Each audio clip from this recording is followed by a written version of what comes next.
এইটা কোনো কথা কইলেন আপনি? আচ্ছা আপনার কি জীবনে মাথার মধ্যে বুদ্ধি হইব না? মানে বুঝি নেই। মানে বিষয়টা হইতেছে এখন থেকে আমা করে ডাবল প্রচারণা চালাইতে হবো, মানুষকে বেশি বেশি করে পেইন দিতে হবো, তাহলে মানুষজন যাতে বোঝে যে ভাইয়ের ভাই কি জিনিস। হ্যাঁ তাই নাকি? হ্যাঁ। বদলে যদি টানটানি সোজা যায়। আরে ভাই কি কর না কোন, আমরা দুই জন্টু মন্টু থাকতে আপনার পদের কি হইব? এই এলাকার মধ্যে এমন প্রচার প্রচারণা করুন, পদ আপনি পাইবেন এটা 100% শিওর। ভাই আপনি তো আসল প্ল্যানটাই ধরতে পারেন। কি কি প্ল্যানটা কোন একটু উনি?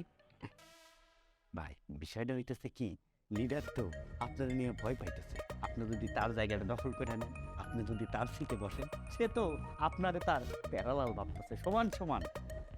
আরে এই কথাটা আমার আগে খুললা কবি না, মানে কি মানে আমারে ভয় পাইতাছে? ও আরে ভাই আপনি দেখেন নাই, এই যে মনে করেন আপনি নিয়ে গেছে অর্ডার লেগে, এমনও তো হইতে পারে আপনার থালার মধ্যে ঢুকিয়ে দিব। রাইট। আসলে তো আমি তোমরা চিন্তাই করে দেখি নেই। ভাবাটা শেখেন। একটা কাজ কর, আওয়াজ ডাউন করে দেখ। একদম ভাই, আওয়াজ বাড়াই দে। একদম এলাকা ফাড়াইয়া দিমু। থানা দিয়ে দিব। হ্যাঁ সব তো কনফার্ম থানাও পাই। বুঝতেছিস ব্যাপারটা? রাইট।